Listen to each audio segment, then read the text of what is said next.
Uber consiguió algo que parecía reservado para muy pocas empresas: cambiar un hábito global en menos de una década. Pedir un coche dejó de ser una llamada incómoda y pasó a ser un gesto automático. Abrir una app, tocar una pantalla, esperar unos minutos. Simple. Durante años, esa simplicidad escondía una historia mucho más compleja, una empresa que crecía en todo el mundo, que se convertía en parte de la vida diaria de millones de personas, y que, aún así, arrastraba una pregunta incómoda desde el principio. ¿Cómo puede una empresa que cambia una industria entera tener tantos problemas para ganar dinero? Y lo más importante, ¿en qué momento ese problema dejó de ser temporal y pasó a ser estructural? Para entender Uber, no basta con mirar lo que consiguió. Hay que entender cómo lo consiguió, las decisiones que impulsaron su crecimiento y el coste oculto que esas decisiones fueron acumulando, porque vistas desde fuera parecían inevitables, pero vistas en conjunto construyeron un sistema difícil de sostener. Al final de este episodio, no solo vas a entender Uber, vas a entender un patrón, uno que aparece cuando el crecimiento se convierte en prioridad antes de que el modelo esté realmente resuelto. Cuando Uber apareció, el transporte urbano no estaba roto, pero tampoco funcionaba bien. Era lento, poco predecible y muchas veces frustrante. No sabías cuánto ibas a pagar, no sabías cuánto ibas a esperar, y la experiencia dependía demasiado de factores externos. Uber no inventó el transporte, pero entendió algo clave. El problema no era el servicio, era la experiencia, y ahí es donde actuó. Un coche en el móvil, precio estimado antes del viaje, pago automático, seguimiento en tiempo real. Ese conjunto de decisiones parecía una mejora pequeña, pero no lo era. Cambió la lógica del sistema, convertía un servicio local en una interfaz global, y eso lo cambiaba todo.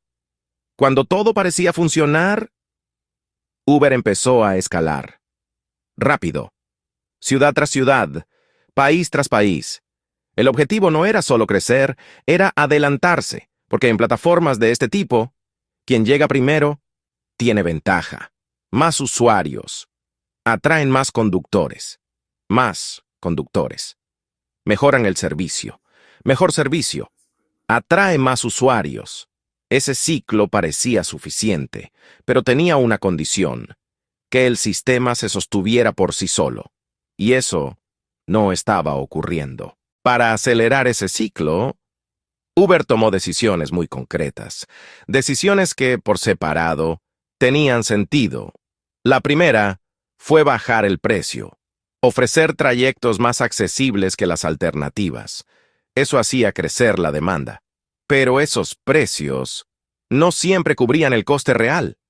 La segunda fue asegurar la oferta. Para que la experiencia funcionara, tenía que haber coches disponibles. Y para eso, Uber incentivó a los conductores. Bonificaciones, garantías, promesas de ingresos. La tercera fue expandirse sin fricción, entrar en nuevos mercados antes que otros, asumir pérdidas en el corto plazo, para ganar posición en el largo. Cada decisión era lógica, pero juntas creaban dependencia. El sistema no se equilibraba solo, necesitaba intervención constante. Y esa intervención tenía un coste, uno que no siempre se veía desde fuera, porque desde el usuario todo funcionaba. Los coches llegaban, los precios eran razonables. La app respondía, pero detrás de esa fluidez había una tensión creciente. Cuanto más crecía Uber, más dinero necesitaba para mantener ese equilibrio. Y eso no es un problema inmediato, hasta que lo es. Durante años, el argumento fue el mismo. Primero se crece, después se optimiza, luego se gana dinero. Parecía razonable. y en muchos modelos funciona. Pero Uber no era un modelo ligero. Dependía del mundo físico, tiempo, disponibilidad, personas, y eso limita cuánto puedes optimizar. El punto de no retorno llegó cuando esa realidad empezó a ser evidente.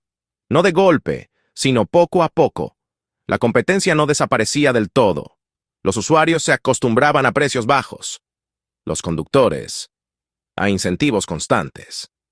Y entonces apareció el problema. Si Uber subía precios, la demanda bajaba. Si reducía incentivos, la oferta se resentía. El equilibrio era frágil, y cualquier ajuste tenía consecuencias inmediatas. Eso significa algo importante. El crecimiento no había resuelto el problema, lo había desplazado, había permitido posponer la pregunta, pero no eliminarla. Y cuando una empresa depende de seguir creciendo, para evitar enfrentarse a su estructura, está más cerca del límite de lo que parece. Las consecuencias no llegaron de golpe, se fueron acumulando, año tras año, pérdidas continuas, presión del mercado, expectativas cada vez más altas. Uber intentó ajustar, reducir costes, optimizar operaciones, mejorar eficiencia, pero había un límite, porque el problema no era solo operativo, era estructural. El sistema dependía de condiciones que no eran permanentes, capital disponible, crecimiento constante, tolerancia al riesgo. Cuando esas condiciones empezaron a cambiar, la narrativa también cambió. Ya no bastaba con crecer, había que demostrar que ese crecimiento era sostenible, y ahí es donde muchas decisiones del pasado empezaron a pesar. Lo que antes parecía agresividad estratégica, empezó a parecer dependencia. Lo que antes parecía visión, empezó a parecer riesgo mal calculado. El caso de Uber no trata solo de transporte, trata de una lógica que se repite. Cuando el crecimiento se convierte en prioridad, la rentabilidad puede esperar. Al principio, funciona. El mercado premia la expansión, la escala, la ambición. Pero llega un momento distinto, cuando el sistema tiene que sostenerse por sí mismo, y si en ese momento no puede hacerlo, todo lo anterior se convierte en un coste acumulado. La decisión no parecía peligrosa, hasta que dejó de tener vuelta atrás. Y eso es lo importante.